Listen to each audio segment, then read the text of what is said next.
தெளிவு குருவின் திருமேனி காண்டல், தெளிவு குருவின் திருநாமம் செப்பல், தெளிவு குருவின் திருவார்த்தை கேட்டல், தெளிவு குரு உரு சிந்தித்தல் தானே.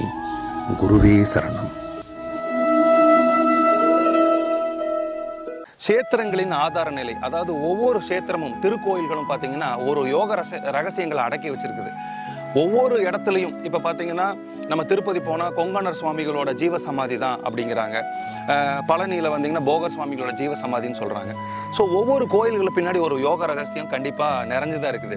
ஆனால் இப்போ சமீபத்தில் ஐயப்பன் சுவாமிக்கு மாலை போட்டுட்டு வந்த என் தம்பிக்கிட்ட கூட அதை கேட்டிருந்தேன். டே, நீ எப்படிடா மாலை போட்டுட்டு வந்தியா, அங்கே என்னென்னலாம் பார்த்தேன், என்னென்னலாம் தெரிஞ்சுக்கிட்டேன்னு சொன்னப்போ அவன் சொன்னான், அண்ணா 6 ஆதாரத்துக்கான நான் இடத்துக்கு போயிட்டு வந்தேங்கண்ணா அப்படின்னா, சொரிமுத்தையனார் அப்படின்னா அது வந்து மூலாதாரத்துக்கான இடம்.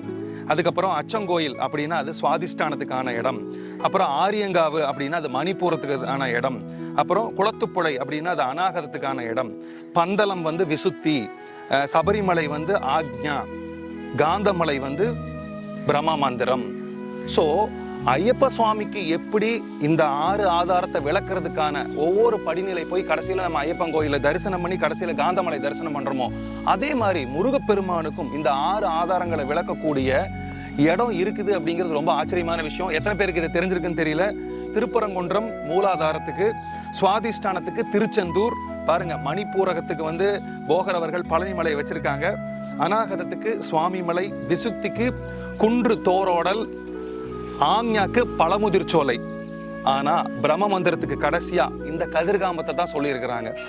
இப்போ இதுக்கு முன்னாடி நான் ஒரு விஷயத்த சொல்லியிருந்தேன், என்னன்னா இங்க என்ன நடக்குதுன்னே தெரியாது அப்படின்னு. இப்போ நம்ம 6 ஆதாரங்கள், மூலாதாரம், சுவாதிஷ்டானம், மணிப்பூரகம், அநாகதம், விசுக்தி, ஆக்ஞா, இந்த 6 ஆதாரங்களை நம்மளால ஒரு பிசிக்கல் பாடியில நம்மளால பார்க்க முடியும், அட்லீஸ்ட் தொட்டாது காமிக்க முடியும் தொப்புள அளவு வச்சு. ஆனா இந்த பிரம்ம மந்திரத்தை மட்டும்தான் ஒவ்வொரு யோக கலாச்சாரத்தில் ஒவ்வொரு விதமாக சொல்கிறாங்க. இங்கிருந்து 1 அடி இருக்கும், 1.5 இன்ச் இருக்கும், 2 அடி இருக்கும், இந்த மாதிரி நிறைய விஷயங்களை சொல்கிறாங்க. ஸோ எப்படி நம்மளோட இந்த புறக்கண்களால் பிரம்ம மந்திரத்தை பார்க்க முடியாதோ, அதே மாதிரி அந்த தத்துவத்தை விளக்குற மாதிரி இந்த கதிர்காமத்தில் போகர் அவர்கள் கண்டிப்பாக ஒரு சூக்ஷ்ம நிலையில் இங்கே முருகனை பிரதிஷ்டை பண்ணியிருக்கலாம். எந்த மாதிரி பண்ணியிருப்பாரு நமக்கு தெரியாது.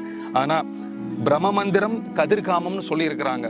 ஸோ இந்த விஷயத்துல நமக்கு என்ன தெரியுது, ஒரு மறைமுகமான பொருள் இங்கே இருக்குதுன்னு தெரியுது. அப்போ நம்ம திருப்பரங்குன்றம் போகணும், திருச்செந்தூர் போகணும், பழனி போகணும், சுவாமிமலை போகணும், குன்று தோராடல் போகணும், பழமுதிர்ச்சோலை போகணும். இந்த எல்லா இடங்கள்ல இருக்கக்கூடிய முருகப்பெருமானை தரிசிச்சுக்கு அப்புறம் இங்க கடைசியில வர்றது ரொம்ப பெரிய உத்தமமா இருக்கும். நம்மளால அப்படி பண்ண முடியாது.